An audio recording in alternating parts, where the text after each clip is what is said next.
Hello everyone, hello my dear students. मैं हूं Meenakshi from पवन वाग एकेडमी। बच्चों, पवन वाग एकेडमी में आप सभी का स्वागत है।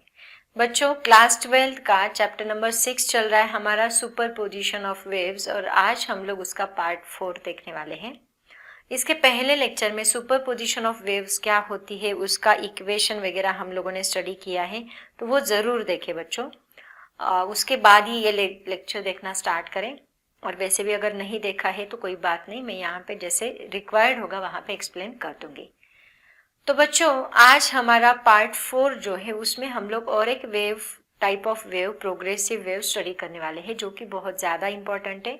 और इस टाइप के ऊपर बहुत सारे सवाल कॉम्पिटिटिव एग्जाम्स के लिए पूछे जाते हैं। तो आज का जो लेक्चर है वो कॉम्पिटिटिव एग्जाम के लिए भी बहुत ज़्यादा इंपॉर्टेंट है, as well as board exam के लिए भी बहुत ज़्यादा इंपॉर्टेंट है। तो बच्चों, हो सके तो हेडफोन लगा के बैठे, नोटबुक एंड पेन लेके बैठे, टेक्स्ट बुक लेके बैठे, पूरा स्टडी मटेरियल साथ में लेके बैठे एंड फुल्ली कॉन्सेंट्रेट होके लेक्चर पे फोकस करना है, हर एक पॉइंट को अंडरस्टैंड करना है एंड देन खुद की हैंड रिटन नोट्स बनानी है। ओके, जैसे जैसे लेक्चर्स आएंगे वैसे वैसे स्टडी करते चलो, धीरे धीरे सारे टॉपिक्स बहुत अच्छे से होंगे एंड देन फाइनली लास्ट का 1 मंथ आप बस एक रिवीजन करना है। ओके, तो ऐसे अगर पढ़ाई की तो फिजिक्स आपको बिल्कुल भी डिफिकल्ट नहीं लगेगा, बहुत आसान लगेगा, मैं गारंटी के साथ कहती हूँ। तो चलते हैं आज के लेक्चर की तरफ। आज का हमारा लेक्चर रहेगा, लेकिन उसके पहले बच्चों पवन वाग एकेडमी का ऐप भी है, उसको ज़रूर डाउनलोड करें। उसके अंदर सारे वीडियो, सारी प्लेलिस्ट आपको मिल जाएंगी। तो बच्चों, आज का हमारा जो टॉपिक है वो है, उसका नाम है स्टेशनरी वेव्स। Stationery waves. अब आप लोग बोलोगे कि वेव कभी स्टेशनरी हो सकती है क्या? यहाँ पे तो वेव ट्रैवल हो रही थी, जैसे कि हमने लास्ट लेक्चर में देखा, वेव एक पॉइंट से दूसरे पॉइंट की तरफ ट्रैवल करती है। तो यहाँ स्टेशनरी कैसे? स्टेशनरी मतलब एक जगह रुकी हुई वेव, स्टेशनरी वेव भी इसको बोलते हैं बच्चों। और एक इसका दूसरा नाम क्या है? और एक इसका दूसरा नाम है स्टैंडिंग वेव्स। इसको कहा जाता है स्टैंडिंग वेव्स। स्टैंडिंग वेव्स भी कहा जाता है इसको।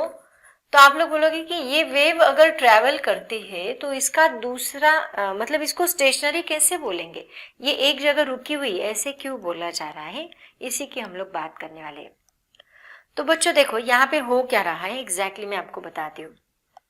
हम लोग अभी क्या करने वाले हैं, अभी तक हमने क्या किया था, यहाँ पे हम लोग एक स्ट्रिंग को टाई कर रहे थे, है ना। स्ट्रिंग को यहाँ पे टाई किया एंड देन ये स्ट्रिंग को यहाँ पे हमने क्या किया था, आपको याद है? जर्क दिया था, है ना। जर्क देने के बाद, जर्क मतलब क्या कि हमने उसको ऑसिलेशंस दिए। ऑसिलेशंस देने के बाद वो स्ट्रिंग में ऐसे ऑसिलेशंस प्रोड्यूस हो गए, मतलब यहाँ पे जर्क दिया, जर्क देने के बाद ऑसिलेशंस ऐसे प्रोड्यूस्ड हुए यहाँ तक, है ना। और फिर हमने रिफ्लेक्शन ऑफ वेव में मैंने आपको क्या बताया था, याद है? मैंने आपको बताया था कि जब ये पार्टिकल यहाँ पे जाते हैं तो यहाँ पे जाने के बाद वो पार्टिकल्स को वो वाइब्रेट करने की कोशिश कर रहे हैं। मतलब यहाँ पे क्या हो रहा है, देखो, यहाँ का पार्टिकल खुद की एनर्जी इस पार्टिकल को देता है, तो ये पार्टिकल वाइब्रेट होता है मैक्सिमम एम्पलीट्यूड से। वो पार्टिकल इसको देगा तो ये भी एम्पलीट्यूड से वाइब्रेट होगा, ये वाइब्रेट होगा, ये वाइब्रेट होगा। ऐसे क्या होता है, हर एक पार्टिकल, मतलब अभी ये रेस्ट पोजीशन पे है, कुछ देर के बाद ये खुद एक मैक्सिमम डिस्प्लेसमेंट पे होगा। मतलब हर एक पार्टिकल हर एक डिस्प्लेसमेंट कवर कर चुका है। मतलब जो रेस्ट पोजीशन का पार्टिकल है वो एक्सट्रीम में भी जा चुका है, जो यहाँ का पार्टिकल है वो एक्सट्रीम में भी जा चुका है, जो एक्सट्रीम का पार्टिकल है वो रेस्ट में भी आ चुका है। इसका मतलब यहाँ के पार्टिकल्स क्या कर रहे, खुद की दूसरे पार्टिकल को दे रहे, खुद की एनर्जी दूसरे पार्टिकल को दे रहे। मतलब इनका नेचर हेल्पफुल है ना। वो क्या करे, दूसरों को एनर्जी देने का काम करे, अच्छा काम कर रहे। बट आज की वेव के जो पार्टिकल्स हम लोग देखने वाले हैं ना, वो पार्टिकल्स में बहुत ज्यादा एटीट्यूड है। वो अपनी एनर्जी बाजू वाले पार्टिकल को नहीं देते। वो एनर्जी, चाहे मेरे पास जितनी एनर्जी है बट मैं तुझे नहीं दूंगा, ऐसे पार्टिकल को आज हम लोग देखने वाले हैं। देखते हैं ऐसे पार्टिकल क्यों यहाँ पे प्रोड्यूस होते हैं। देखो बच्चों, अभी हमने क्या किया था, यहाँ पे स्ट्रिंग को मैंने बस एक साइड में फिक्स्ड किया है, ठीक है। अभी मैं क्या करती हूँ, यहाँ मैं स्ट्रिंग लेती हूँ और स्ट्रिंग को मैं दोनों साइड से रिजिड सपोर्ट लगाती हूँ। देखो, दोनों साइड से मैंने क्या किया, रिजिड सपोर्ट लगाया। अब क्या होगा, अब हम लोग क्या करेंगे, इस स्ट्रिंग में वेव प्रोड्यूस करने का काम करने वाले। मतलब कैसे करेंगे, देखो हम क्या करेंगे, इस वेव को, इस स्ट्रिंग को यहाँ पे पकड़ के ऐसे नीचे खींचना है, देन छोड़ देना है। समझ में आया? स्ट्रिंग को सेंटर में पकड़ के उसको हम नीचे खींचेंगे, डिस्प्लेस करेंगे एंड देन रिलीज करेंगे। जैसे ही हम लोग इसको रिलीज करेंगे बच्चों, क्या होगा, यहाँ पे ऐसी वेव प्रोड्यूस होगी, ऐसी वेव प्रोड्यूस होगी। और तो और मैं आपको बताती हूँ, एक मिनट है, इसको थोड़ा कंप्लीट करते हैं हम लोग। एक थोड़ा सा, एक मिनट, यहाँ पे ऐसी वेव कंप्लीट होगी, ठीक है। और एक बात बच्चों, यहाँ पे जहां पे हमने इसको टाई किया है दोनों साइड पे, तो जहां हमने टाई किया है वहां पे क्या होगा, मतलब यहाँ हमेशा एक बात रखो, याद रखो, यहाँ पे 0 पोजीशन रहेगी पार्टिकल की, मतलब रेस्ट पोजीशन, ठीक है। तो बच्चों ऐसे ऑब्जर्व हुआ, ये वेव यहाँ से जाएगी, यहाँ से जाने के बाद यहाँ टकराएगी और सेम टाइप की वेव यहाँ पे भी प्रोड्यूस होगी, मतलब ऐसी सेम टाइप की वेव यहाँ पे भी प्रोड्यूस होगी। समझ में आया? तो ये दो वेव्स यहाँ पे प्रोड्यूस हो रही है बच्चों, दो वेव्स प्रोड्यूस हो रही है। एक्चुअली इनका एम्पलीट्यूड वगैरह सब सेम होता है, मैंने यहाँ, मेरा थोड़ा सा गलत हो सकता है ड्राइंग में, बट इनका एम्पलीट्यूड वगैरह सब कुछ यहाँ सेम रहेगा। फ्रीक्वेंसी, एम्पलीट्यूड, देखो यहाँ पे भी थोड़ा एम्पलीट्यूड कम हो गया, बट हमें सेम दिखाना है बच्चों। जब भी आप ये वेव दिखाओगे ना, तो इसका एम्पलीट्यूड वगैरह सब कुछ सेम दिखाओ, ठीक है। तो बच्चों यहाँ पे ऐसी वेव प्रोड्यूस होती है, कैसे, देखो एक वेव, दो वेव्स है, एक वेव यहां से जा रही है, दूसरी वेव यहां से आ रही है। एक वेव इस डायरेक्शन में जा रही है, दूसरी वेव इस डायरेक्शन में आ रही है। लेकिन यहाँ पे एक बात ऑब्जर्व हुई, क्या, देखो यहाँ का पार्टिकल जो है वो 0 पोजीशन पे है, वो हमेशा 0 पोजीशन पे ही रहेगा, वो कभी एक्सट्रीम में नहीं जाएगा। जैसे कि यहाँ पे क्या हो रहा था, यहाँ का 0 पोजीशन का पार्टिकल भी एक्सट्रीम पे जा रहा था, बट यहाँ पे ऐसे नहीं हो रहा है। यहाँ का 0 पोजीशन का पार्टिकल 0 पोजीशन पे ही रह रहा है। उसके बाद यहाँ का जो पार्टिकल है वो क्या करेगा, यहाँ से यहाँ जाएगा, फिर वापिस यहाँ आएगा, देन डाउनवर्ड डायरेक्शन में जाएगा। इसका मतलब वो क्या कर रहा है, यहाँ से अपवर्ड, फिर 0, फिर डाउनवर्ड। यहाँ का पार्टिकल यहाँ से अपवर्ड, फिर डाउनवर्ड, फिर अगेन डाउनवर्ड एंड देन 0। मतलब ये ऐसे एम्पलीट्यूड कंप्लीट करता है, देन ये ऐसे एम्पलीट्यूड कंप्लीट करता है, ये ऐसे एम्पलीट्यूड कंप्लीट करेगा, ये कुछ ऐसे। तो यहाँ पे वापिस यहाँ का पार्टिकल क्या कर रहा है, 0 पोजीशन पे आ रहा है। इसका मतलब देखो बच्चों, यहाँ का पार्टिकल जो है वो उसके पास इतनी ज्यादा एनर्जी है ना, वो बाजू वाले पार्टिकल को नहीं दे रहा है। ये पार्टिकल की उसकी खुद की एनर्जी है और वो उतनी ही एनर्जी के साथ वाइब्रेट हो रहा है। वो ना इससे एनर्जी ले रहा है ना इससे एनर्जी ले रहा है। सिमिलरली ये रेस्ट पोजीशन पे है ना, वो हमेशा रेस्ट पोजीशन पे रहेगा, वो कभी एक्सट्रीम पे नहीं जाएगा। हालांकि उसके पास एनर्जी नहीं है, उसको कोई लेना देना नहीं, वो 0 पोजीशन पे ही रहेगा।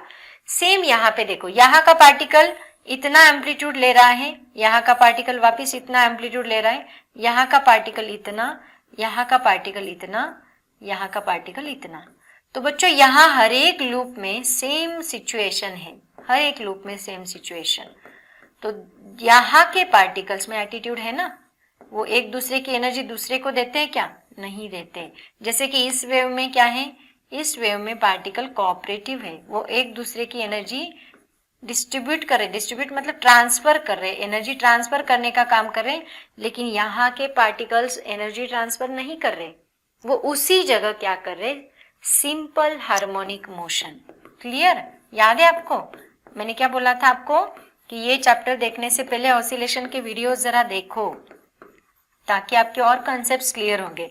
तो यहाँ के पार्टिकल्स क्या कर रहे बच्चों, एक ही जगह पे to and fro again and again moves on the same path. मतलब मीन से एक्सट्रीम, याद है पेंडुलम, पेंडुलम ऐसे ही तो करता है, मैंने आपको बताया था। ये उसकी मीन पोजीशन, वो यहाँ पे जाएगा एक्सट्रीम पोजीशन, यहाँ पे जाएगा एक्सट्रीम पोजीशन। तो ये मीन पोजीशन से एक्सट्रीम, एक्सट्रीम वापिस मीन, वापिस मीन से एक्सट्रीम, एक्सट्रीम से वापिस mean, mean to extreme, mean to extreme, mean to extreme, ऐसे कंटिन्यूअसली पार्टिकल मूव होता है। समझ में आया?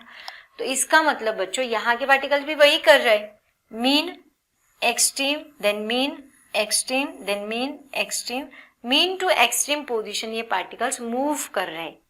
तो इसका मतलब यहाँ का हर एक पार्टिकल क्या कर रहा है, सिंपल हार्मोनिक मोशन कर रहा है बच्चों।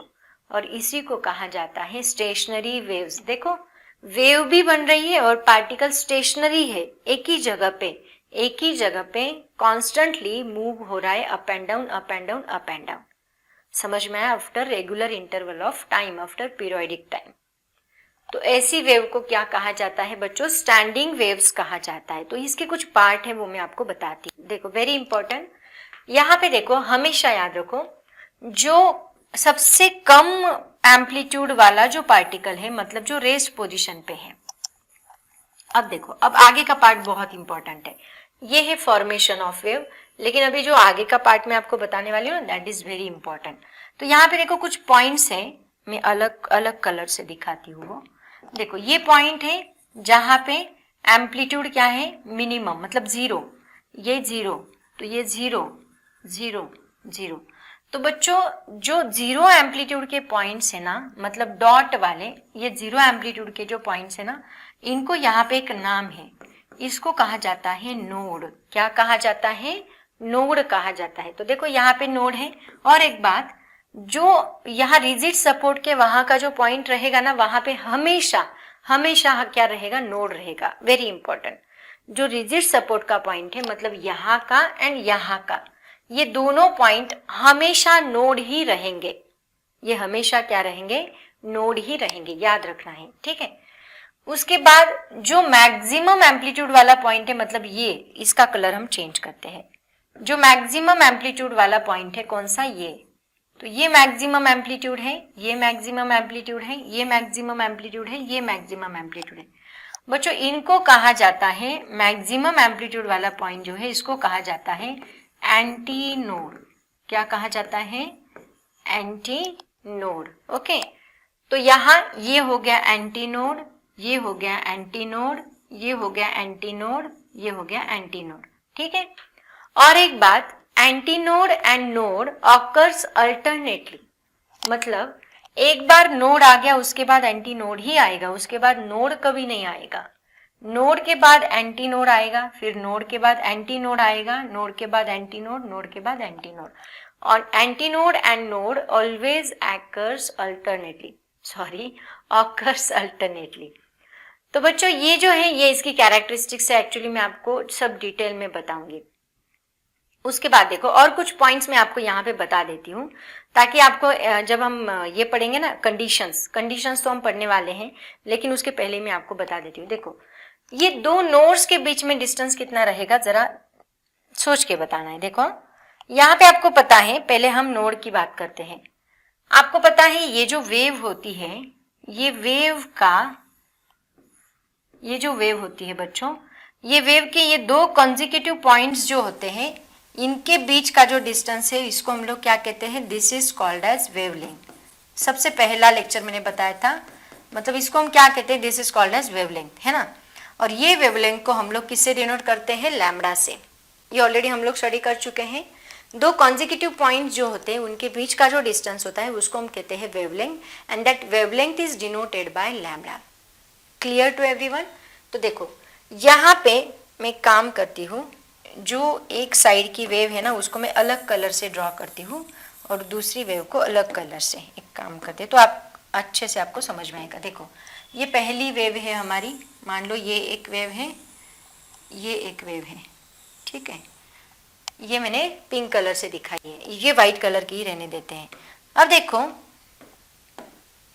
ये जो डिस्टेंस है यहाँ का, यहाँ से यहाँ तक का डिस्टेंस, ये बीच की दूसरी वेव है, यहाँ से यहाँ तक का डिस्टेंस कितना है? लैम्बडा। क्लियर? तो बच्चों ये देखो यहाँ ये एंटी नोड है, ठीक से याद रखना है, ठीक से समझ लेना है बच्चों। वेरी कॉन्सेंट्रेट, वेरी केयरफुली आप लोग सुनो इसको, वेरी इंपॉर्टेंट है। क्योंकि एंट्रेंस में, मतलब सीईटी में, JEE नीट में, इसमें सबसे ज़्यादा सवाल पूछते हैं, क्योंकि यहाँ दिमाग लगा के आपको सॉल्व करना है, सो कॉन्सेंट्रेट करना है। तो यहाँ पे देखो ये जो डिस्टेंस है कौन सा? ये एक वेव का और दूसरी वेव का क्रेस्ट, ये क्रेस्ट है, ये क्रेस्ट है, ये ट्रफ है, ये ट्रफ है। इन दोनों के बीच में डिस्टेंस कितना होता है बच्चों? लैम्बडा, ठीक है। अब देखो यहाँ पे मैंने ये डिस्टेंस हाफ कर दिया, यहाँ से ये डिस्टेंस क्या किया? हाफ किया, क्योंकि ये यहाँ पे आ रहा है। तो इसका हाफ कितना बनेगा, यहां से यहां तक कितना बनेगा, दैट इज लैम्बडा बाय 2। समझ में आ रहा है, लैम्बडा बाय 2। और ये डिस्टेंस कौन सा है, देखो जरा, this is the distance between two successive node. तो बच्चों यहाँ पे याद रखना है आपको, देखो distance between two successive node कितना होता है, two successive node is equal to होता है lambda by 2। Very important, two successive anti node चाहिए ना, सॉरी ये क्या है, एंटी नोड के बीच में भी उतना ही होता है, कैसे बताती हूँ। Distance between two successive anti node, ये देखो ये टोटल ये दो, 1 2 3 नोड के बीच का डिस्टेंस कितना है, लैम्बडा। तो उसका हाफ कितना होगा, लैम्बडा बाय 2। तो दो नोड के बीच में कितना डिस्टेंस आ रहा है, लैम्बडा बाय 2। तो distance between two successive anti nodes is lambda by 2। ठीक है। सिमिलरली यहाँ पे देखो, अभी कौन सा नोड का देखते हैं। देखो यहाँ से ये पॉइंट और ये वेव हमारी कहाँ से कहाँ तक है, यहाँ तक, ये पॉइंट, ये दोनों के बीच का डिस्टेंस देखो, ये कंप्लीट हो रही ना यहाँ पे, ये भी डिस्टेंस कितना है बच्चों, दिस इज ऑल्सो लैम्बडा, ये भी कितना है, लैम्बडा। तो इसका हाफ मतलब यहाँ से यहाँ तक ये डिस्टेंस कितना है, this is also lambda by 2, क्योंकि ये इसका हाफ हो गया ना, ये इसका हाफ हो गया। इसका मतलब second point, distance between two successive nodes is also equal to कितना आएगा, that is also equal to lambda by 2। And one node and anti node के बीच में कितना डिस्टेंस आएगा बच्चों, देखो जरा, कौन सा कलर है, ये ले, देखो ये कितना है, यहां से यहां तक का डिस्टेंस कितना है, लैम्बडा बाय 2। तो इसका हाफ अगर मैंने किया, मतलब यहां से यहां तक का डिस्टेंस, तो ये कितना बनेगा, देखो यहां से यहां तक का डिस्टेंस कितना बनेगा, लैम्बडा बाय 4। मतलब दो एंटी नोड्स के बीच में डिस्टेंस है, एंटी नोड के बीच में डिस्टेंस है लैम्बडा बाय 2, दो नोड के बीच में डिस्टेंस है लैम्बडा बाय 2, एंड एक नोड एंड एंटी नोड के बीच में डिस्टेंस कितना है, उसका हाफ, लैम्बडा बाय 2 का हाफ कितना होता है, लैम्बडा बाय 4। तो यहाँ पे हम लिखेंगे distance between one node and successive anti node, उसके बाजू का ही सक्सेसिव एंटी नोड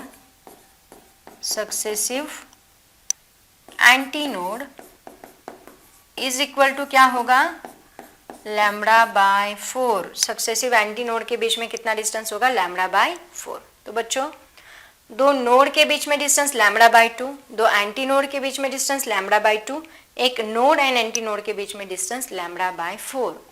तो ये तो मैंने थ्योरेटिकली आपको एक्सप्लेन किया है बच्चों, बट इसको फिजिक्स को हमें क्या चाहिए, प्रूफ चाहिए। तो इसके लिए हमें एक डेरिवेशन देखना है, तो डेरिवेशन का यूज करके ये कंडीशंस हम लोग प्रूफ करेंगे। ठीक है, तो पहले आप क्या करो, इसको जल्दी से नोट डाउन कर लो। वैसे नोट डाउन नहीं किया तो भी चलेगा बच्चों, क्योंकि आगे जब मैंने कैरेक्टरिस्टिक्स दी है ना, तो उसमें ये सारा पार्ट मैंने उसके अंदर इंक्लूड किया है।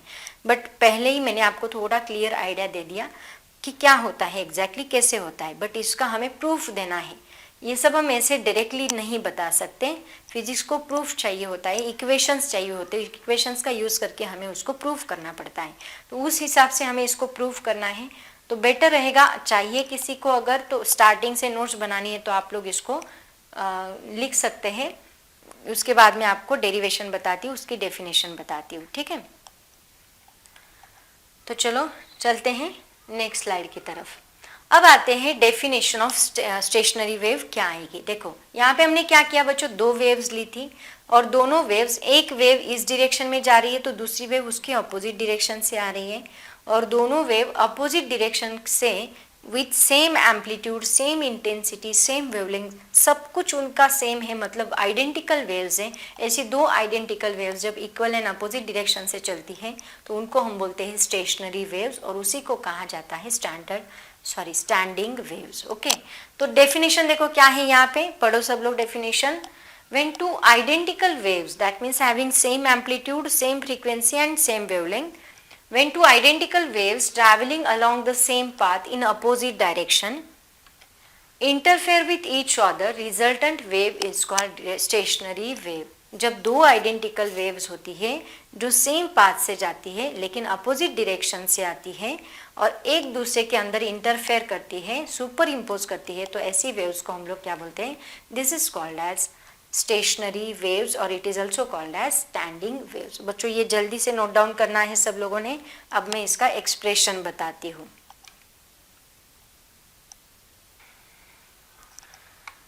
तो बच्चों अभी मैंने आपको क्या बताया कि इसका हमें प्रूफ चाहिए होता है, तो अभी हम लोग इसका प्रूफ देखने वाले हैं, लेकिन उसके पहले हम लोग इसका डेरिवेशन देखेंगे। रिजल्टेंट वेव का जो y का फॉर्मूला है पहले हम उसको डिराइव करेंगे। फॉर्मूला वैसे बहुत आसान है, ज़्यादा डिफिकल्ट नहीं है, तो टेंशन लेने की ज़रूरत नहीं, बस एक दो बार आपको उसकी प्रैक्टिस करनी पड़ेगी। एग्जाम में आपको बहुत बार ये फॉर्मूला, ये डेरिवेशन आपको पूछा जाता है, ठीक है। तो देखो बच्चों अभी एक्सप्रेशन लिखने से पहले वापस एक बार मैं आपको बता देती हूँ कि दो वेव्स हम लोग लेते हैं यहाँ पे। एक वेव जो है वो इस डायरेक्शन में जा रही है, मैं इसको थोड़ा अलग कलर से दिखाती हूँ। मान लो ये एक वेव है जो इस डायरेक्शन से जा रही है एंड दूसरी जो वेव है वो इस डायरेक्शन से, मतलब ये इसका अपोजिट डायरेक्शन रहेगा, तो ये दूसरी वेव इस डायरेक्शन से जा रही है। तो इसको यहाँ पे देखो बच्चों, एक वेव जो है वो पॉजिटिव, ये वाइट कलर की, मतलब ये वेव यहाँ पॉजिटिव एक्स डायरेक्शन में जा रही है एंड रेड कलर की जो वेव है वो कहाँ जा रही है? That is towards the negative x direction, है ना। तो इस वेव का अगर मैं इक्वेशन लिखूँ तो क्या आएगा? पॉजिटिव साइड का इक्वेशन मैंने आपको क्या बताया था, याद है? लास्ट लेक्चर में मैंने आपको बताया जो पॉजिटिव साइड का इक्वेशन होता है उसके यहाँ पे निगेटिव साइन हम लोग लेते हैं और जो निगेटिव साइड का होता है वहाँ पॉजिटिव साइन लेते हैं। अगर आपने नहीं देखा है प्रीवियस लेक्चर तो वहाँ पे मैंने ये डिटेल में बताया है। यहाँ पे देखो जो पॉजिटिव साइड की वेव है उसका इक्वेशन क्या बनेगा? y1 is equal to A sine, एक minute, y1 is equal to A sine, इसका इक्वेशन आपके बुक में जो दिया है ना पहले वो मैं आपको बताती हूँ क्योंकि आपका कन्फ्यूजन होगा, आप बोलोगे फिर मैम टेक्स्ट बुक में ये दिया है आपने अलग लिया, पहले वो बताती हूँ लेकिन उसको मैं थोड़ा शॉर्ट करके आपको बताऊंगी, ठीक है। तो आपके बुक में ये इक्वेशन दिया है उन्होंने, पॉजिटिव साइड में जाने वाली वेव का इक्वेशन ए साइन यहाँ पे आएगा 2 pi in bracket N t minus x upon lambda, ये इक्वेशन दिया है आपके बुक में। तो देखो ये पॉजिटिव साइड में जाने वाली वेव के बीच में कौन सा साइन आ रहा है? निगेटिव, माइनस साइन आ रहा है।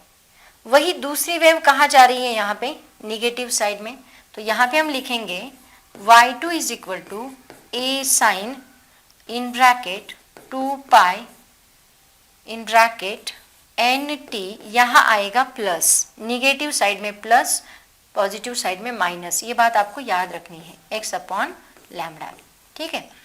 तो ये निगेटिव साइड की वेव जो है, पॉजिटिव साइड की वेव है, ये दोनों हम लोग कंसीडर करेंगे।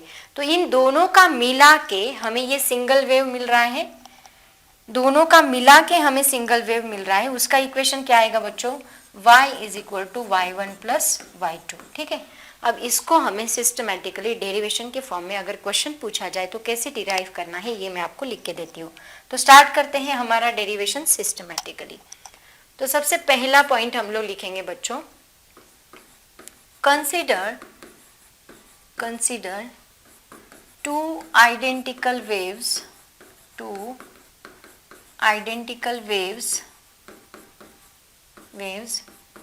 traveling along the same path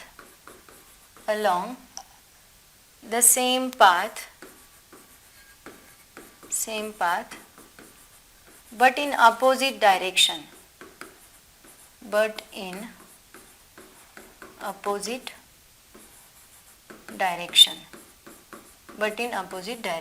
ठीक है।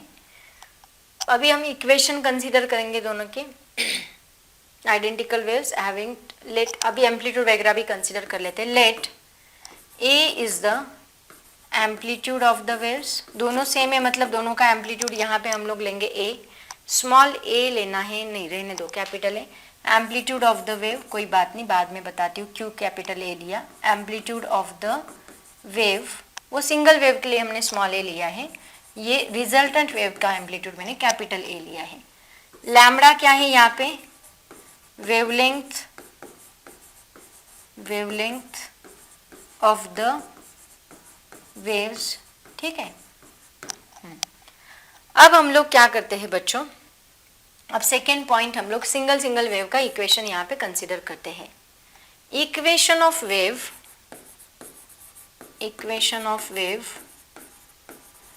Travelling along the positive x direction is क्या होगा, y1 is equal to a sin 2 pi in bracket nt minus x upon lambda. तो इसको मैं थोड़ा सा अलग तरीके से लिखती हूँ बच्चों, क्योंकि आगे जाके हमें कैलकुलेशंस करने और इतना बड़ा इक्वेशन कैरी करना वहाँ पे पॉसिबल नहीं होगा।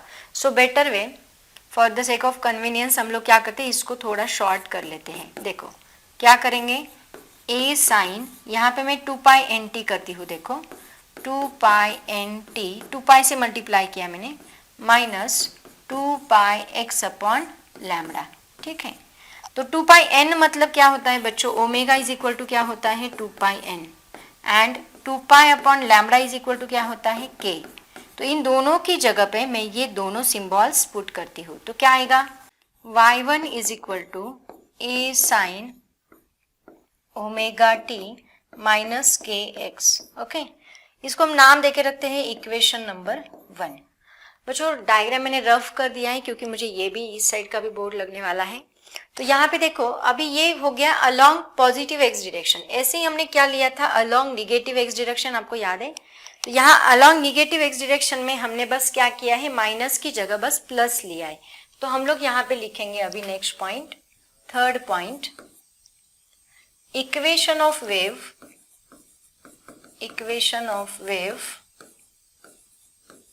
traveling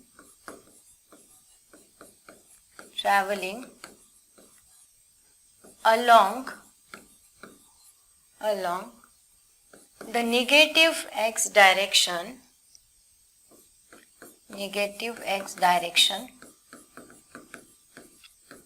is क्या होगा, y2 is equal to a sine, यहाँ पे आएगा 2 pi in bracket nt minus x upon lambda bracket complete. यहाँ माइनस नहीं बच्चों, यहाँ क्या आएगा अभी प्लस आएगा, क्योंकि ये निगेटिव एक्स डायरेक्शन है। तो अब देखो यहाँ पे क्या बनेगा, y2 इज इक्वल टू, वापिस हम लोग क्या करते हैं इसके जैसा ये इक्वेशन बना लेते हैं। तो यहाँ पे मैं क्या करूंगी, a sine omega T plus के एक्स, है ना, ये इक्वेशन, इसको हम नाम देते हैं इक्वेशन नंबर 2। तो बच्चों अभी इन दोनों का मिला के हमें रिजल्टेंट वेव मिल रही, तो ऑब्वियसली हम इन दोनों की एडिशन करेंगे एंड देन वहां पे फॉर्मूला अप्लाई करके उसको सॉल्व करेंगे। Fourth point, the resultant displacement, ऐसे लिखो, resultant displacement of wave is क्या बनेगा, y is equal to y1 plus y2, दोनों को ऐड करो क्या मिलेगा, y is equal to y1 कितना है यहाँ पे, ये वाला यहाँ ऐड कर दो, a sine omega T minus के x plus a sine omega T plus के एक्स, ओके। बच्चों इन दोनों में से a जो है वो कॉमन निकल सकता है और फॉर्मूला क्या बनता है, साइन ओमेगा टी माइनस के x plus sign omega T plus के एक्स, ओके। ये साइन देखो, ये फॉर्मूला जो है बच्चों, यहाँ हमें ट्रिगो का एक फॉर्मूला यूज करना है, ये यहाँ पे c है, ये यहाँ पे d है, तो यहाँ sine c plus sine d का फॉर्मूला हम यूज करने वाले हैं। पहले मैं आपको फॉर्मूला बताती हूँ, sine c plus sine d, formula देखो क्या है यहाँ पे sine c plus sine d का, 2 sine c plus d upon 2 into cos c minus d upon 2, okay, ये फॉर्मूला हम लोग यहाँ पे यूज करेंगे बच्चों, 2 sin c plus D upon 2 into cos c minus d upon 2। तो यहाँ हमारा ये पूरा ओमेगा टी माइनस के एक्स जो है वो c है, एंड पूरा ओमेगा टी प्लस के एक्स जो है वो d है। तो यहाँ c प्लस डी मतलब इन दोनों को ऐड करेंगे हम लोग, c माइनस डी मतलब इन दोनों को हम लोग ऐड करेंगे एंड देन उसको सॉल्व करेंगे। तो चलते हैं, अभी नेक्स्ट स्लाइड मुझे लेना पड़ेगा यहाँ पे, एक minute, I want to change the slide या slide background.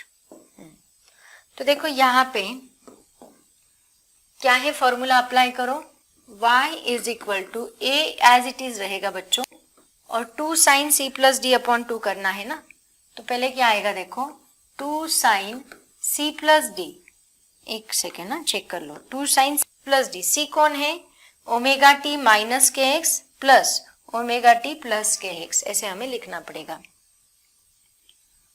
Omega T minus के x plus omega T plus के X upon 2, okay, and then cos, यहाँ पे क्या आएगा कॉस, कॉस क्या होता है, C minus D, C minus D क्या है देखो, ओमेगा टी माइनस के x and omega T plus के एक्स, यहाँ पे माइनस है तो हमें इधर माइनस करना पड़ेगा। तो क्या आएगा देखो, ओमेगा टी माइनस के एक्स, ये सी है, माइनस यहाँ ब्रैकेट डालो क्योंकि माइनस है, ओमेगा टी प्लस के एक्स डिवाइड बाय 2। अब इसको सॉल्व करो। अब देखो ये 2 जो है मैं बाहर लेती हूँ तो क्या बनेगा, y is equal to twice A sine, इसको सॉल्व करो।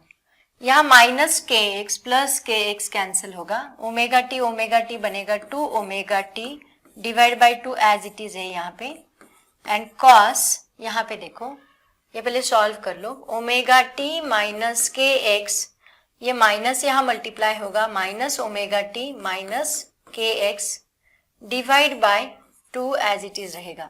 तो प्लस माइनस ओमेगा टी यहाँ पे कैंसिल होगा एंड हमें मिलेगा y is equal to twice A sine, ये 2 कैंसिल होगा बच्चों, ये आएगा ओमेगा टी इंटू कॉस, यहाँ पे देखो क्या बनेगा, माइनस के x minus 2 K X divide by 2 again get cancel, then y is equal to बनेगा, y is equal to 2a sine, omega T क्या है 2 pi n into T into cos minus, देखो कॉस माइनस थीटा का formula क्या होता है, cos theta, मतलब इसका आंसर कॉस थीटा ही आता है। तो यहाँ पे आएगा कॉस थीटा कौन है, कॉस के एक्स, तो हम लिखेंगे यहाँ पे कॉस के एक्स, ओके। तो बच्चों अभी यहाँ पे कॉस के एक्स, देखो यहाँ पे अभी हम लोग क्या करेंगे, ओमेगा की जगह पे मैंने 2 पाई एन पुट किया है, ये कॉस की वैल्यू जो है मैं इसको इधर शिफ्ट करती हूँ, के की जगह पे मैं 2 पाई बाय लैम्बडा लिखती हूँ, तो ये बनेगा 2a कॉस, के की जगह पे लिखो 2 pi X upon lambda into sine 2 pi N into T, ठीक है। तो यहाँ पे ये जो टर्म है ये वाला 2a cos 2 pi X upon lambda, ये हमारा टोटल एम्पलीट्यूड। देखो बच्चों अभी यहाँ पे एक बात याद रखनी है आपको, पहले मैं वो बताती हूँ, ये जो इक्वेशन है एक्चुअली ये रिजल्टेंट वेव का इक्वेशन हमें यहाँ पे मिल चुका है। तो यहाँ पे जो कॉस, अगर मान लो ऐसा कोई इक्वेशन आता है, कौन सा, कॉस कॉस, मतलब यहाँ मान लो कॉस कॉस आया, कॉस इंटू कॉस, या फिर साइन साइन, मतलब यहाँ जैसे कॉस साइन मिला है ना, वैसे कॉस कॉस भी मिल सकता है, कॉस साइन मिल सकता है, साइन साइन मिल सकता है, साइन कॉस मिल सकता है। तो ऐसा जो इक्वेशन आपको मिलेगा 2 ट्रिग्नोमेट्रिक वाला, तो वैसे इक्वेशन को हम लोग बोलते हैं स्टेशनरी वेव का रिजल्टेंट इक्वेशन। तो ये क्या है हमारा, this is the required equation of stationary wave, this is the required equation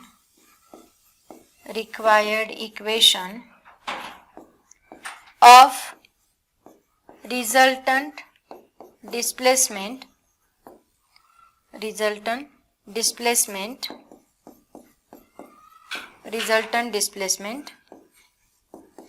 of stationary wave। अभी इसमें थोड़ा सा मॉडिफिकेशन हम लोग करते हैं, देखो यहाँ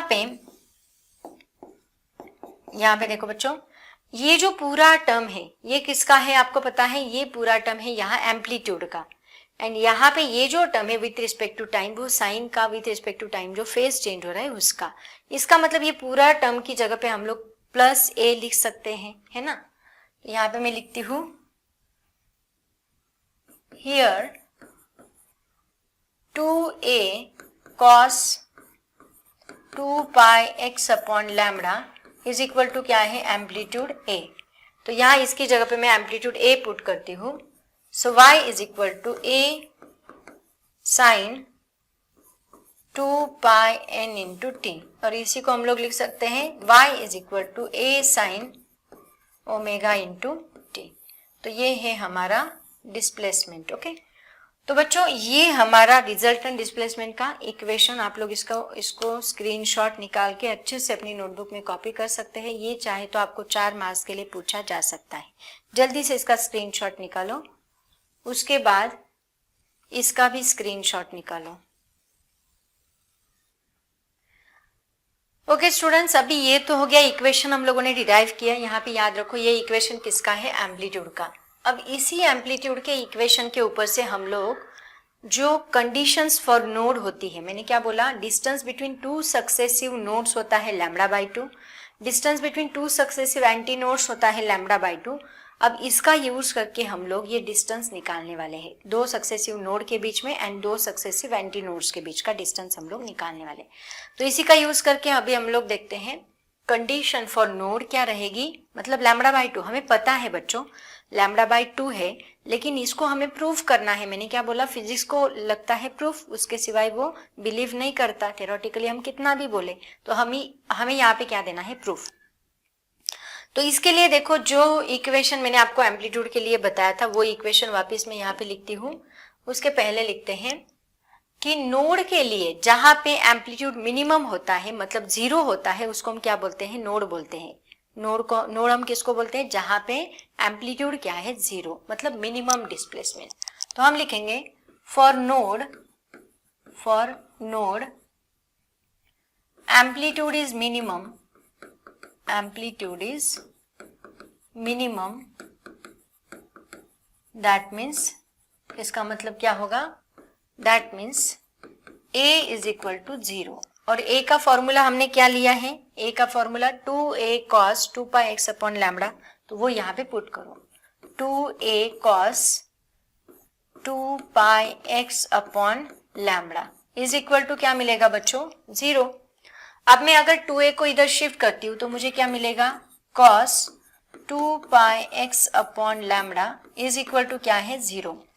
तो बच्चों cos का एंगल कौन से, cos ट्रिग्नोमेट्रिक फंक्शन कौन से एंगल के लिए 0 होता है, या सोचो जरा, cos कौन से एंगल के लिए 0 होता है। देखो यहाँ पे ये होता है 0, ये होता है पाई बाई 2, ये होता है पाई, देन 3 पाई बाई 2, देन 2 पाई, ये क्या आएगा, 2 पाई। देखो बच्चों ये 1 पाई बाई 2, 3 पाई बाई 2, यहाँ पे क्या आएगा वापिस 5 पाई बाई 2, मतलब 1 3 5, वापिस यहाँ पे क्या आएगा 7 pi by 2, then 9 pi by 2, right.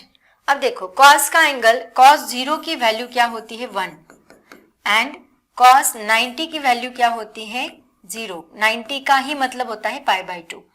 तो यहाँ पे ये जो जितने भी एंगल से यहाँ के, ये cos 3 पाई बाई 2 की भी वैल्यू क्या होती है, 0। तो यहाँ जितने भी एंगल से odd multiple, all integral multiple of pi by 2 के जितने भी एंगल से, उन सब के लिए cos की वैल्यू क्या रहेगी, 0 रहेगी, ठीक है। तो ये क्या बनता है, देखो मतलब यहाँ पे हमें एंगल्स क्या मिलेंगे, एंगल कौन सा है यहाँ पे, ये वाला, ये पूरा एंगल है।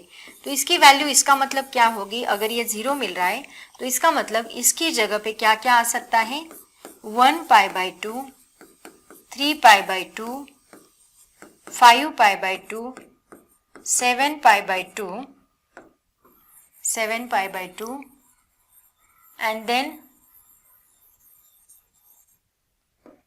9 pi by 2 and so on, ठीक है। अब यहाँ पे देखो x क्या मिलेगा मुझे, x की वैल्यू क्या मिलेगी, देखो सबसे पहले एक एंगल के लिए हम लोग x की वैल्यू निकालते हैं। देखो यहाँ पे इतना पूरा लिखने की जरूरत नहीं, बट मैं आपको कैलकुलेशन करके बताती हूँ। देखो क्या है, 2 पाई एक्स अपॉन लैम्बडा है इज इक्वल टू एक एंगल लो कितना पाई बाई 2, तो ये पाई बाई 2, तो यहाँ पे x इज इक्वल टू क्या मिलेगा पाई बाई 2 इंटू लैम्बडा अपॉन 2 पाई, है ना, ये इस साइड जाने के बाद लैम्बडा अपॉन 2 पाई, तो ये पाई पाई गेट कैंसल, 2 2 जा क्या बनेगा 4, तो ये मुझे मिलेगा लैम्बडा बाई 4। मतलब देखो x की वैल्यू पहली क्या मिल रही है मुझे यहाँ पे लैम्बडा बाई 4, ठीक है।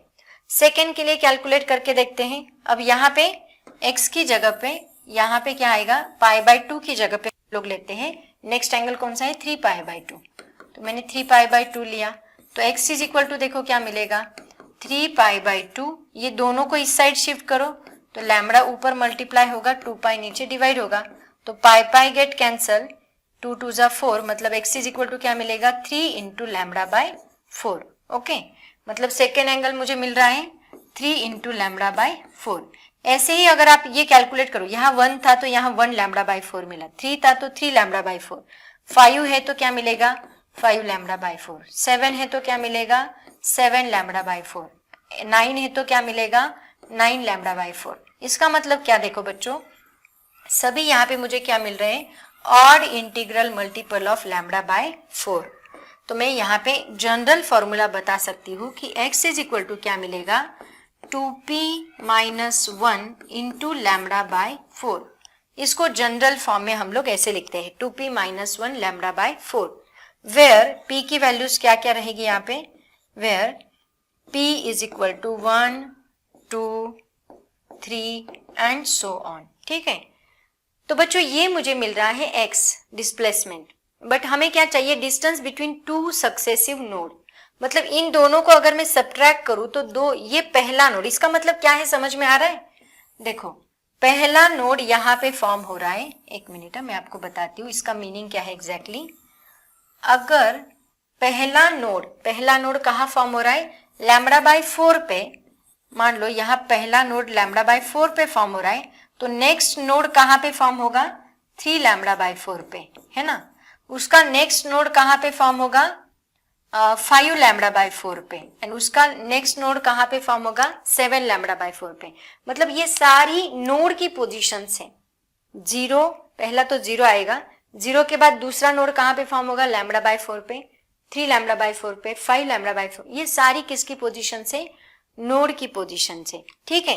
तो यहाँ पे देखो अभी ये नोड की पोजीशन से, तो ये दो नोड की पोजीशन क्या हमें कितना आंसर आएगा वो हमें देखना है।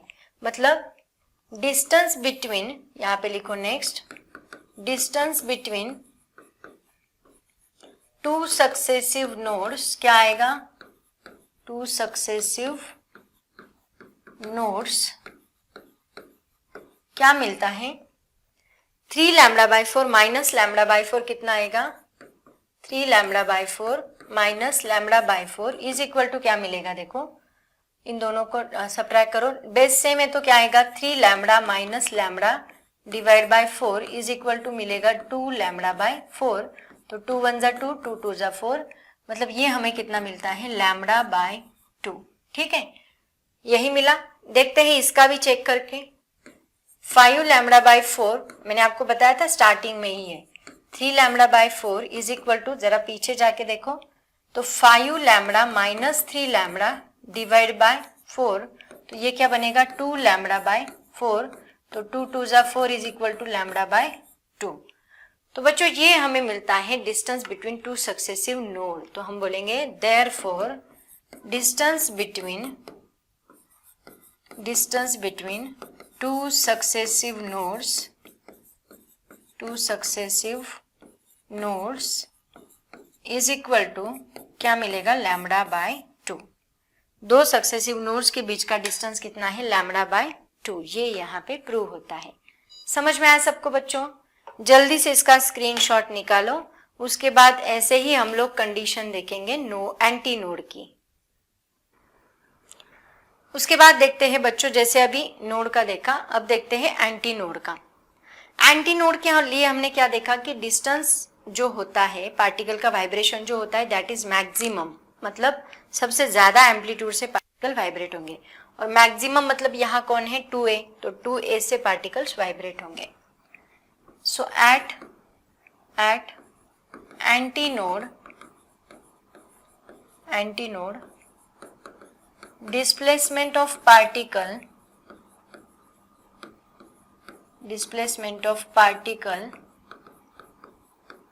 Is maximum.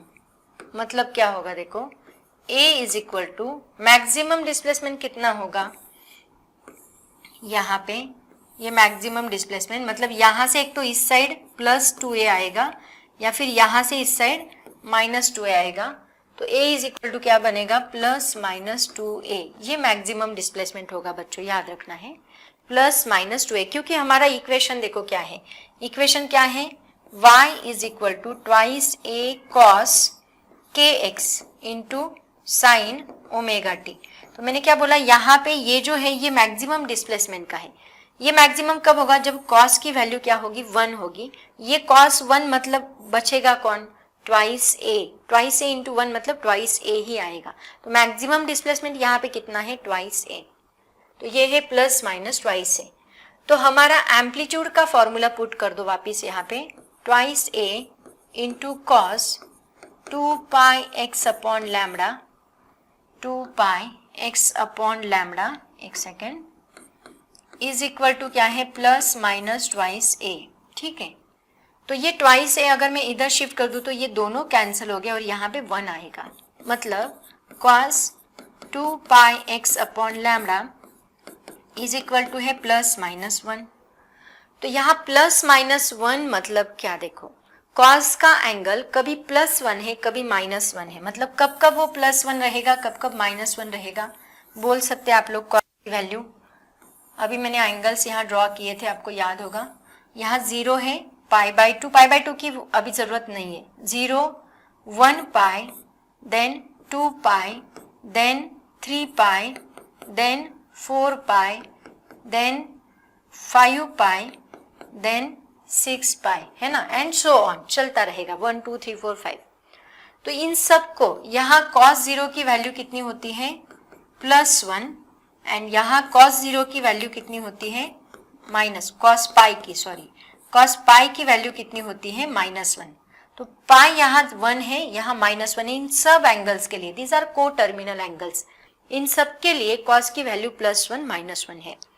तो यहाँ मैं लिखूंगी क्या क्या एंगल्स आएंगे, देखो मतलब ये वैल्यू क्या आ सकती है, 2πx upon lambda is equal to मिल सकता है मुझे 0 1π 2π 3π 4π एंड सो ऑन। ये सभी एंगल्स हमें यहाँ पे मिल सकते हैं, 1π 2π 3π 4π एंड सो ऑन। ठीक है, अब चलते हैं इसको कैलकुलेट कैसे करना है। अब मुझे क्या निकालना है यहाँ पे, x का डिस्टेंस, तो क्या आएगा देखो 2π, पहला तो 0 है बच्चों, पहला तो 0 ही आएगा क्योंकि मैं इन सभी टर्म्स को इधर शिफ्ट कर दूं तो x की वैल्यू मुझे 0 ही मिलेगी। सेकेंड वैल्यू चेक करते हैं क्या आएगी, देखो 2πx upon lambda is equal to pi है ना, इसको शिफ्ट करो क्या बनेगा, x is equal to pi into lambda divide by 2π। तो यहाँ पाई गेट कैंसिल, क्या मिलता है λ/2। तो यहाँ पे मुझे मिलेगा 0 के बाद λ/2। सेकेंड चेक करते हैं, सेकेंड कौन है 2π, तो यहाँ सेम करना है 2πx upon lambda is equal to मुझे मिलेगा 2π। इसको शिफ्ट करो कितना आएगा, x is equal to 2π into lambda ऊपर जाएगा नीचे 2π, तो पाई कैंसिल, 2 कैंसिल मत करो, क्यों बताती हूँ। यहाँ पे क्या आएगा 2 λ/2। ठीक है, सेम नेक्स्ट करो, यहाँ देखो यहाँ 0 था 0 आया, 1 था 1 λ/2, 2 था 2 λ/2, 3 है तो 3 λ/2, 4 है, कैलकुलेट करने की जरूरत नहीं, कैसे आए वो मैं बता सकती हूँ, लेकिन ये आप लोग है ना यहाँ से डायरेक्टली लिख लो, 4 है 4 λ/2 है ना, 5 आएगा आगे 5 λ/2 एंड सो ऑन। ऐसे हम लोग जनरल क्या लिख सकते हैं, ये सब किसकी पोजीशन से, these are the positions of antinode, या एंटीनोड की पोजीशन से है ना। तो एंटीनोड 0 λ/2, अगर 0 पे है एंटीनोड तो यहाँ λ/2 2 λ/2 3 λ/2 आएगा, और x इज इक्वल टू मुझे क्या मिलेगा, देखो मैं जनरल फॉर्मूला बनाऊं तो क्या आएगा λp/2, वेयर यहाँ p इज इक्वल टू क्या है, p इज इक्वल टू है 0 1 2 एंड सो ऑन। बच्चों यहाँ पे एक बात याद रखो, देखो यहाँ पे आप लोग बोलोगे कि मैम आपने बताया था हमेशा यहाँ पे क्या बनेगा। मैंने आपको स्टार्टिंग में ही एक पॉइंट बताया था कि यहाँ पे हमेशा क्या बनेगा, यहाँ पे नोड बनेगा। मैंने बताया था यहाँ पे भी नोड बनेगा। तो आप बोलोगे मैम बीच में एंटी नोड कहाँ से आ गया, मतलब 0 पे तो आ रहा है। अगर मैं इसको 0 कंसिडर करूँ तो ये क्या बन रहा है, 0 पे तो एंटी नोड आ रहा है, बराबर है ना। क्वेश्चन अराइज हो सकता है, बहुत डेप्थ में है ये, इतना डेप्थ में जाने की आपको जरूरत नहीं है। एक्चुअली यहाँ 0 मैंने किस लिए लिया, देखो मैंने क्या किया, स्ट्रिंग मैंने यहाँ पे कनेक्ट की है और मैंने एक साइड मान लो खुली छोड़ दी और मैंने जर्क दिया। जर्क देने के बाद क्या होगा, यहाँ क्या फॉर्म होगा, एंटी नोड, ऐसे अज्यूम किया है उन्होंने। और मैंने स्टार्टिंग में क्या बोला था, स्टार्टिंग में बोला था स्ट्रिंग को सेंटर से पकड़ के उसको खींचना है और रिलीज करना है। तो हमने यहाँ सेंटर से पकड़ा है, सेंटर से लिया है। सेंटर से पकड़ के अगर मैंने खींचा और रिलीज किया तो सेंटर में तो एंटी नोड आएगा। एंटी नोड के बाद फिर आगे की वैल्यूज तो हम यहाँ पे कंसीडर करते हैं। मान लो मैंने स्ट्रिंग को पकड़ा और स्ट्रिंग को मैंने जर्क दिया। जर्क तो मैं एंटी नोड ही दूंगी ना, नोड से स्टार्ट थोड़ी ना होगा, जर्क एंटी नोड होगा। तो यहाँ पे क्या फॉर्म होगा, यहाँ पे एंटी नोड, मतलब 0 पे एंटी नोड। देन ऐसे बनेगा, देखो ऐसे बनेगा, ऐसे कुछ बनेगा सिनेरियो, है ना। तो देखो ये 0 पे एंटी नोड, तो ये क्या है हमारा नेक्स्ट नोड। नोड कहाँ बन रहा है, देखो λ/4, बहुत डीप में बच्चों ये नोड कहाँ बन रहा है, 0 के बाद कौन आएगा, λ/4। ये वैल्यू कितना होता है, यहां से ये टोटल डिस्टेंस λ/2 होता है, इसका हाफ कितना होगा, λ/4। वापिस देखो यहाँ पे क्या बनेगा अभी, λ/2। समझ में आया, 0 के बाद नेक्स्ट एंटी नोड देखो 0 λ/2। अब ये 1 λ/4 हो गया। देखो यहाँ पे कंडीशन देखो, λ/4 के बाद क्या आता है, 3 λ/4। तो देखो ये 1 λ/4, ये 2 λ/4, यहाँ पे क्या आएगा, 3 λ/4। समझ में आ रहा है बच्चों, समझ में आ रहा है। देखो मैं इसको ना थोड़ा सा ऐसे लिखती हूँ तो आपको समझ में आएगा। रुको एक मिनट, हाँ थोड़ा सा और एक्सटेंड करके लिखते हैं। वैसे नहीं ये समझाना, अगर आपको बहुत कॉम्प्लिकेटेड लग रहा है छोड़ दो। जिसको लग रहा है कि ये समझना चाहिए तो वो समझ सकता है, जिसको लग रहा है ये बहुत कॉम्प्लिकेटेड है छोड़ देंगे सब लोग। देखो ये नोड है, ये एंटी नोड है, वापिस नोड है, वापिस एंटी नोड है, वापिस नोड है, वापिस एंटी नोड है। तो देखो ये क्या है, 0 के बाद ये कितना है, 1 λ/4। मैं ऐसे लिखती हूँ तो समझ में आएगा। ये कितना है, 2 λ/4, ये 3 λ/4, ये पॉइंट्स हैं, हाँ ये पॉइंट्स की बात कर रहे हैं हम। उसके बाद 3 के बाद 4 λ/4, देन 5 λ/4, देन 6 λ/4 एंड 7 λ/4, आगे सो ऑन। तो देखो नोड कहाँ कहाँ आया है, λ/4, 3 λ/4, 5 λ/4। चेक करो नोड कहाँ कहाँ आया है, λ/4, 3 λ/4, 5 λ/4, सो ऑन। एंटी नोड कहाँ कहाँ आया है, देखो 0 λ/2, 2 λ/2, 3 λ/2। चेक करो 0, ये देखो ये क्या है, λ/2 ही तो है, 2 2 4, मतलब क्या हुआ, λ/2। उसके बाद लैम्बडा मतलब 2 λ/2 मैंने लिखा था ना। उसके बाद ये 2 3 6 एंड 2 2 4, 3 λ/2 है ना। ये 2 2 4 भी आप लोग कर सकते हैं, 2 2 4, 2 2 4। देखो λ/2, 2 λ/2, 3 λ/2 एंड 4 λ/2 एंड सो ऑन। तो ऐसे एंटाई नोड की पोजीशंस एंड नोड की पोजीशंस यहाँ पे हमें दिखाइए, ठीक है। तो ये बहुत डीप में है बच्चों, इमेजिनेशन, मतलब इमेजिनेशन से हमें बताना है। इसी की जरूरत होती है कॉम्पिटिटिव एग्जाम्स में। बट अगर नहीं आ रहा है देन इग्नोर इट, इसको याद रखो। ये कैसे लिखना, ये तो मैंने रटना कैसे है ये तो मैंने बता दिया, और फिजिक्स में रटना बनाई ये भी मैंने बताया है, इसलिए मैं ये सब बताती हूँ। फिजिक्स में रटो मत, ये सब पढ़ लो, ये अंडरस्टैंड कर लो, ये इंपॉर्टेंट है। और अगर नहीं हो रहा है, मतलब आपका इतना ज्यादा लेवल पे अंडरस्टैंडिंग नहीं हो रहा है, तो बेटर वे इसको लर्न रखो, ठीक है। चलो अब इसके हमें क्या निकालने हैं, दो कॉन्जिक्यूटिव एंटी नोड के बीच में भी डिस्टेंस कितना होता है बच्चों, मैंने ऑलरेडी आपको बताया है, दैट इज λ/2। चेक करते हैं उतना आता है कि नहीं, क्योंकि फिजिक्स को तो चाहिए प्रूफ। देखते हैं, अब इन दोनों को चेक करते हैं। इन दोनों का सब्ट्रैक्शन λ/2 आना चाहिए, दिख रहा है, आ भी रहा है। इन दोनों का सब्ट्रैक्शन लैम्डा बाई 2 आना चाहिए। चेक करते हैं। Distance between two successive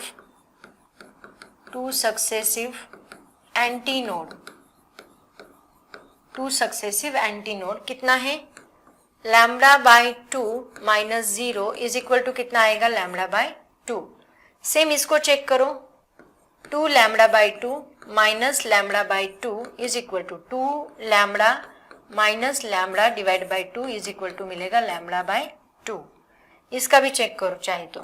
3 lambda by 2 minus 2 lambda by 2, 3 minus 2 बनेगा lambda by 2, 3 minus 2 lambda by 2। इसका मतलब distance between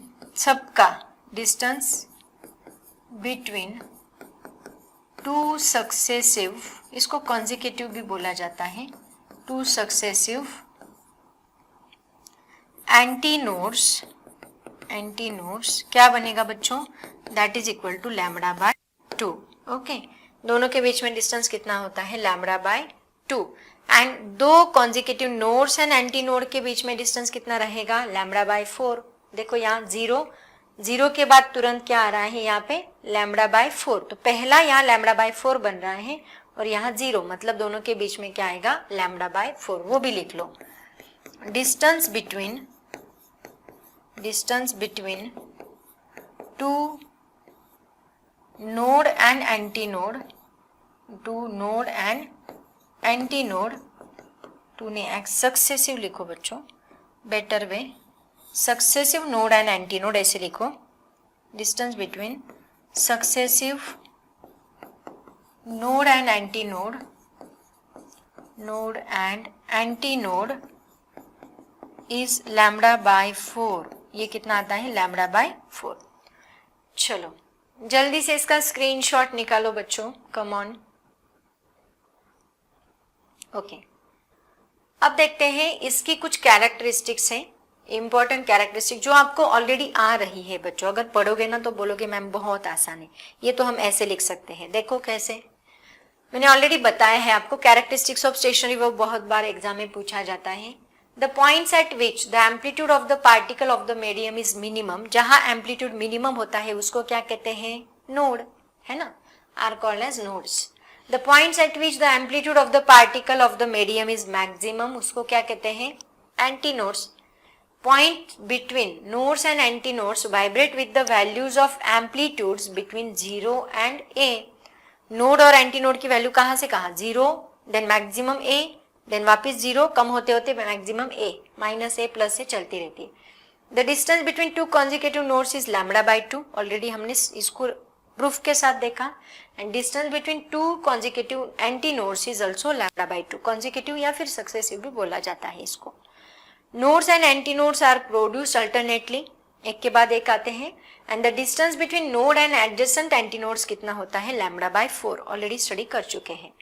and the amplitude of vibration varies periodically in a space. All points vibrate with the same frequency. सबकी frequency यहाँ पे same है बच्चों।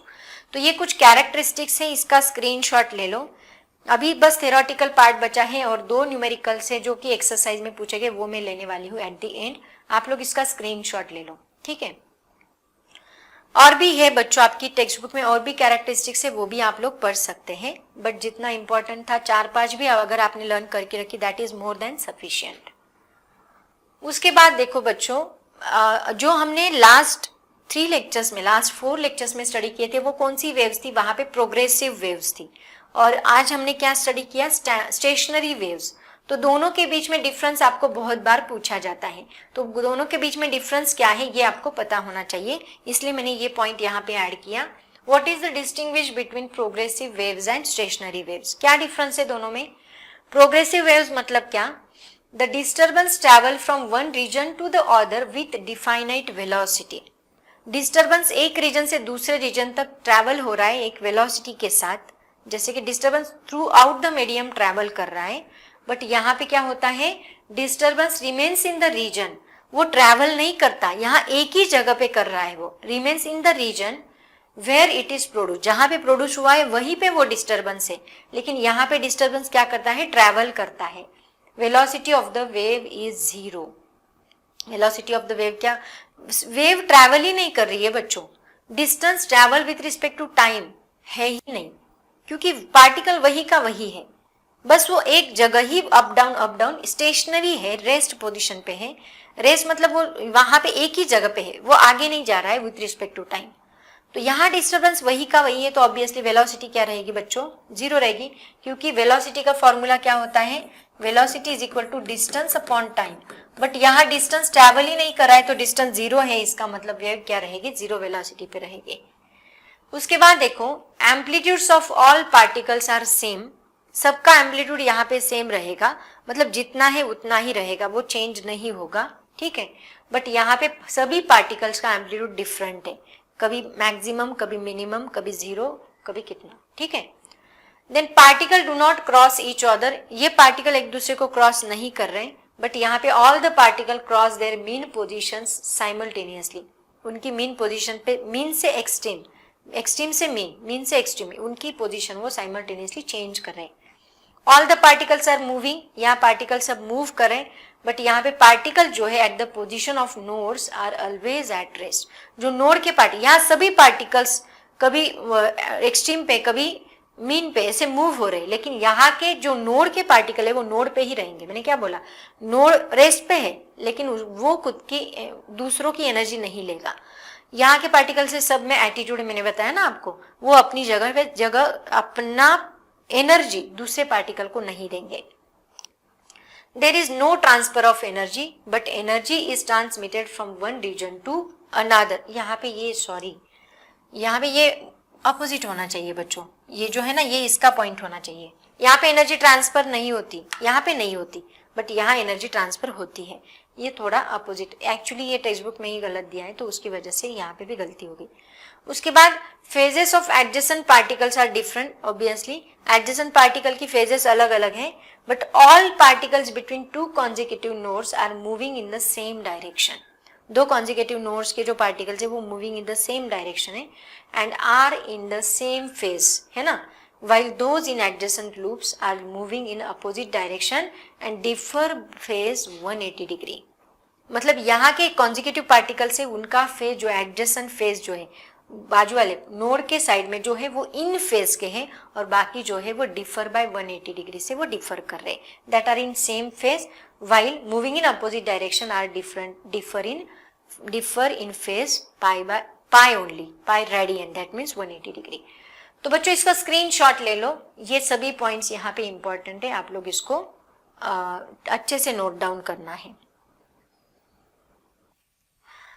तो बच्चों ये सब थ्योरेटिकल पार्ट मैंने यहाँ पे कवर किया है स्टेशनरी वेव्स का। अभी इससे रिलेटेड एक दो न्यूमेरिकल्स है हमारी एक्सरसाइज में, वो मैं लेती हूँ, ठीक है। देखो क्वेश्चन क्या है, क्वेश्चन ठीक से पढ़ना है, ये स्टार्ट करो, एक्सरसाइज का न्यूमेरिकल है। क्वेश्चन देखो क्या है बच्चों, very simple question. A sound wave in a certain fluid medium is reflected in an obstacle to form a standing wave। ठीक है, एक स्टेशनरी वेव मतलब स्टैंडिंग वेव फॉर्म कर रहा है, इसी को बोला जाता है। The distance between two successive nodes is 3.75। देखो क्या दिया है, सेंटीमीटर में है given. Distance between two successive nodes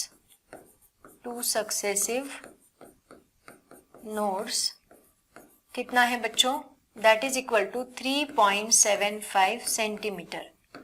मतलब सक्सेसिव नोड्स के बीच में डिस्टेंस कितना बताया मैंने, लैम्डा बाय 2, है ना।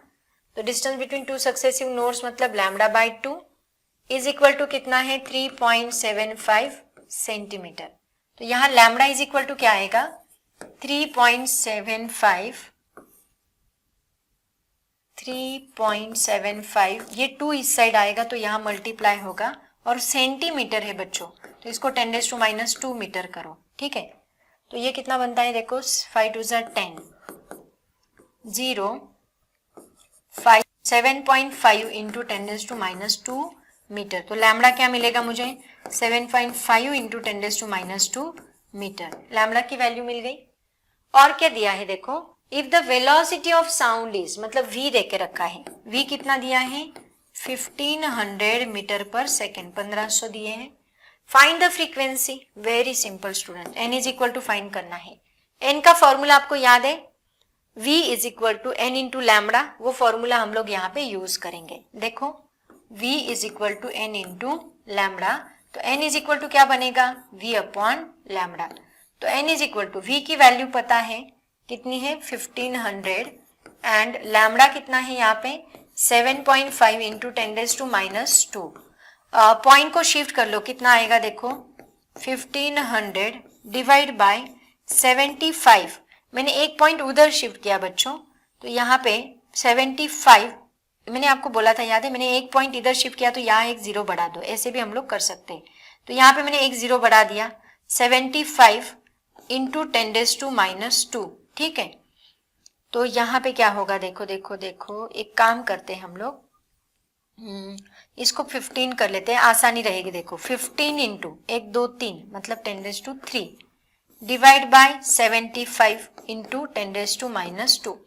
तो बच्चों ये बनेगा 15 1 जा 15 5 जा 75, कैलकुलेशन आसान हो जाएगा। देखो तो क्या बनेगा n इज इक्वल टू 1/5 है ना, ये क्या है 10⁻³ मतलब 1000 आएगा, ये 1000 डिवाइड बाय 5 इंटू 10⁻², 5 2 जा 10, 200, n is equal to 200 into ये 10⁻² ऊपर जाके बनेगा +2, तो ये बनेगा n is equal to 2 into 10⁻⁴ hertz frequency, 2 into 10⁻⁴ hertz. आपके बुक में क्या आंसर दिया है 20 किलो हर्ट्ज, वैसे भी लिख सकते हैं।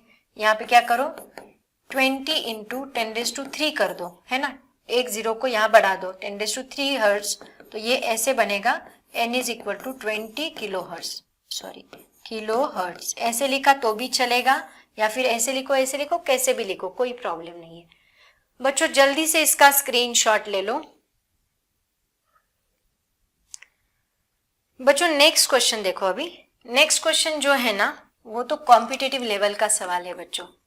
वैसे देखा जाए तो क्वेश्चन में ज्यादा कैलकुलेशन नहीं है, लेकिन दिमाग आपको बहुत ज्यादा लगाना है, ठीक से देखना है सब लोगों ने, मैं क्या बता रही हूँ। देखो क्या बताया उन्होंने कि 2 साउंड सोर्सेस, ये भी आपके एक्सरसाइज का ही सवाल है बट क्वेश्चन क्वालिटी क्वेश्चन है। 2 sources of sound are separated by distance 4 metre. ठीक से देखो क्या है, मान लो ये एक साउंड सोर्स मैंने लिया, यहाँ पे एक साउंड सोर्स है एंड यहाँ पे एक साउंड सोर्स है, ये दोनों को हमने कितने डिस्टेंस से सेपरेट किया है 4 मीटर जितने डिस्टेंस से हमने इसको सेपरेट किया है, ठीक है। They both emits sound waves with the same amplitude, ये दोनों साउंड वेव्स इमिट करा है with the same amplitude and frequency 330 hertz, मतलब एन देके रखा है यहाँ पे कितना है 330 हर्ट्ज, ठीक है। But they are 180 degree out of phase, मतलब ये अगर यहां से स्टार्ट कर रहा है तो ये कहां से स्टार्ट करेगा, यहां से स्टार्ट करेगा, दोनों का, इसका क्रेस्ट चलेगा तो इसका ट्रफ, मतलब ऑब्वियसली ये स्टेशनरी वेव, तो यहाँ पे ऐसी वेव पास होगी तो इसकी वेव ऐसी पास होगी, मतलब जब इसका क्रेस्ट चलता रहेगा, एक मिनट है इसको ठीक से ड्रॉ करना पड़ेगा मुझे, जब इसका क्रेस्ट चलता रहेगा तब इसका ट्रफ चलता रहेगा। यहाँ से ठीक से ड्रॉ करते नहीं आएगा, मैं बताती हूँ, बस इतना याद रखो, जब इसका क्रेस्ट तो इसका ट्रफ, तो जब वेव सुपर इम्पोज होगी तो ऐसे ये सुपर इम्पोज होगी, इस साइड का ट्रफ तो इस साइड का क्रेस्ट, ठीक है। तो ऐसे कितने, क्या पूछा है देखो, ठीक से देखो sorry, but they are 180 degree out of phase, ठीक है। At what points between the two sources will the sound intensity be maximum. बच्चों मतलब हमें क्या निकालना है आपको पता है, मैक्सिमम इंटेंसिटी का हमें होता है एम्पलीट्यूड, हमारे पास मैक्सिमम इंटेंसिटी किसकी है, एम्पलीट्यूड की, मतलब एम्पलीट्यूड मतलब एंटी नोड बच्चों, तो हमें क्या निकालना है यहाँ पे एंटी नोड की पोजीशन निकालनी है, समझ में आया। मैक्सिमम एम्पलीट्यूड कितना होता है एंटी नोड का, तो हमें किसकी पोजीशन निकालनी है, एंटी नोड की। एंटी नोड कहाँ फॉर्म होगा ये हमें निकालना है, ठीक है। तो इसके लिए हम लोग क्या करेंगे बच्चों, याद है मैंने क्या बताया था, स्ट्रिंग है और स्ट्रिंग को यहाँ तो नोड ही फॉर्म होने वाला है, तो हम क्या करते हैं सेंटर पॉइंट लेते हैं, सेंटर को उसको स्ट्रेच करेंगे, छोड़ देंगे, तो बीच में क्या होता है anti node, and then successive node antinode ऐसे फॉर्म होते हैं। तो यहाँ हम 0 कंसिडर करेंगे। 0 के बाद इस साइड में कहाँ एंटीनोड होगा, इस साइड में कहाँ एंटीनोड होगा, वो हमें निकालना है। तो देखो ठीक से ऑब्जर्व करो। तो देखो बच्चों, यहाँ पे सबसे पहले हम लोग क्या करेंगे, लैम्बडा वेवलेंथ क्या रहेगी, मतलब कितनी वेव्स यहाँ फॉर्म हो रही है, यहाँ पे इसके दोनों के अंदर कितनी वेव्स, 4 मीटर के अंदर कितनी वेव्स फॉर्म हो रही है, वो हम लोग निकाल लेते हैं। तो इसके लिए मैं सबसे पहले वेवलेंथ निकालूंगी, क्योंकि देखो ठीक से समझ लो, यहाँ ये जो डिस्टेंस है, this distance to this distance, इसको हम क्या कहते हैं, this is called as wavelength, और इसको हम किससे डिनोट करते हैं, लैम्बडा से। तो ये एक वेव कितने डिस्टेंस पे बन रही है, ये हमें निकालना पड़ेगा, मतलब मुझे सबसे पहले लैम्बडा निकालना पड़ेगा। तो यहाँ वेलोसिटी ऑफ साउंड सबको पता है कितनी होती है, 330 मीटर पर सेकेंड। ये तो कांस्टेंट वैल्यू है, दी नहीं है, लेकिन हम लोग 330 मीटर पर सेकेंड ही लेते हैं velocity of sound, standard value है। तो फ्रीक्वेंसी का फॉर्मूला क्या है, v is equal to N into lambda. तो यहाँ मुझे सबसे पहले लैम्बडा निकालना है, तो lambda is equal to N को शिफ्ट करो, v डिवाइड बाय एन बनेगा।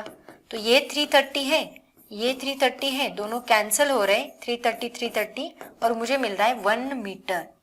तो बच्चों एक वेव जो हमारी है वो कितनी है, 1 मीटर की। तो देखो 1 मीटर की एक वेव, ऐसी कितनी वेव्स बनेगी इसके अंदर, 4 वेव्स, क्योंकि डिस्टेंस कितना है 4 मीटर।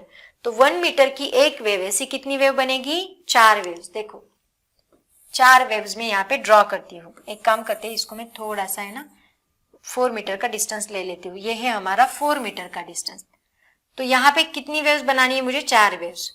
तो ये एक वेव, ये 2 वेव्स, ये 3, बहुत बड़ी हो गई बच्चों छोटी निकालती हूँ, ये बहुत ज्यादा बड़ी होगी, 1 मीटर, मुझे एक्चुअल में 1 मीटर नहीं लेना है देखो छोटा निकालती हूँ, एक wave, 2 waves, 3 waves and 4 waves. Okay, ये 4 वेव्स किसने बनाई, एक साउंड सोर्स में। यहाँ पे एक साउंड सोर्स है ना, इसकी ये 4 वेव्स। अब दूसरा साउंड सोर्स क्या करेगा, उसके अपोजिट डायरेक्शन में, क्योंकि आउट ऑफ फेज है 180 डिग्री, मतलब ये उसकी वेव बनेगी। अभी एक wave, 2 wave, 3 wave and 4 waves. कितनी वेव्स बनी टोटल, 4। कितने लूप्स बने देखो, 1 2 3 4 5 6 7 8। अब यहाँ एंटीनोड कहाँ कहाँ बनेगा वो हमें निकालना है, यहाँ यहाँ यहाँ एंटीनोड बनेगा, है ना। तो देखो बच्चों, मैं क्या करती हूँ, इसका एक सेंटर पॉइंट मान लेती हूँ, 1 2 3 4, यहाँ हम मानते हैं सेंटर। तो यहाँ पे क्या है, 0। तो बच्चों आपको याद है 0 के बाद तुरंत हम क्या लेते हैं, लैम्बडा बाय 4, मतलब ये हाफ डिस्टेंस। यहाँ पे क्या होगा, ये बनेगा आपका, इस साइड का हम लेते हैं निगेटिव, माइनस ले लो, और इस साइड का पॉजिटिव ले लो, क्योंकि हम प्लस एक्सिस माइनस एक्सिस ऐसे लेते हैं। तो यहाँ पे क्या बनेगा, ये बनेगा लैम्बडा बाय 4, ये होगा 1 लैम्बडा बाय 4, 2 लैम्बडा बाय 4, ये बनेगा 3 lambda by 4, 1 lambda by 4, 2 lambda by 4, 3 lambda by 4, 4 lambda by 4, 5 lambda by 4, 5 lambda by 4, then 6 lambda by 4, then 7 lambda by 4, है ना। एंटी नोड की पोजीशन चाहिए हमें, नोड की नहीं। तो ये lambda by 4, 3 lambda by 4, 5 lambda by 4, 7 lambda by 4। Same इस साइड आएगा पर minus lambda by 4, minus 3 lambda by 4, minus 5 lambda by 4 and minus 7 lambda by 4। बच्चों मैंने क्या बताया था, कॉम्पिटेटिव लेवल का सवाल है। तो इसका मतलब देखो, पहले हमने क्या निकाला, वेवलेंथ कितनी है, मतलब कितनी वेव्स फॉर्म हो रही है, और उसके हिसाब से मैंने किसकी पोजीशन निकाली, इंटेंसिटी जहां पे मैक्सिमम है, कितनी, यहाँ पे। ये बात आपको याद रखनी है बच्चों। देखो वेव की ये सभी बातें आप लोग याद रखो, वेव की क्या पॉइंट्स याद रखो। ये डिस्टेंस कितना होता है, ये टोटल डिस्टेंस यहां से यहां तक का होता है लैम्बडा। तो इसका हाफ कितना बनेगा, इसका हाफ बनेगा लैम्बडा बाय 2, है ना। और इसका भी हाफ, मतलब यहाँ ये कितना बनेगा, लैम्बडा बाय 4। ये पता होना चाहिए हमें। ये टोटल लैम्बडा, इसका हाफ बनेगा लैम्बडा बाय 2, इसका भी हाफ बनेगा लैम्बडा बाय 4। तो ये मैंने लिया है लैम्बडा बाय 4। ये देखो ये वेव का हाफ है ना, मतलब इतना ही पोर्शन आ रहा है ना, तो ये लैम्बडा बाय 4। तो इस साइड का प्लस पोर्शन, इस साइड का माइनस पोर्शन। तो यहाँ पे हम लिखेंगे will the sound source intensity be maximum at what points. तो हम लिखेंगे the points where intensity is maximum, मैंने बोला ना आपको ये कॉम्पिटिटिव लेवल का सवाल है, इंटेंसिटी इज मैक्सिमम आर कौन से बनेंगे, plus minus lambda by 4, plus minus lambda by 4, comma plus minus 3 lambda by 4, plus minus 3 lambda by 4, comma plus minus 5 lambda by 4, plus minus 5 lambda by 4 and plus minus 7 lambda by 4। ये points पे intensity सबसे ज्यादा रहेगी बच्चों। समझ में आया सबको? Crystal clear to everyone? चलो जल्दी से स्क्रीनशॉट ले लो। एंड बच्चों ये हमारे आज के लेक्चर का लास्ट क्वेश्चन था। होप्स आपको सब कुछ अच्छे से समझ में आया है। स्टेशनरी वेव बहुत ही क्रिस्टल क्लियर है। अगर नहीं क्रिस्टल क्लियर तो वैसे मुझे कमेंट सेक्शन में कमेंट जरूर करें, और अगर है तो कमेंट सेक्शन में क्रिस्टल क्लियर जरूर लिखें। तो बच्चों आज हम यहीं पे रुकते हैं। ऐसे ही पढ़ाई करते रहो, ऐसे ही लेक्चर सुनते रहो। नेक्स्ट लेक्चर में जल्दी से अपलोड करूंगी। तब तक के लिए all the very best. Thank you so much and bye bye.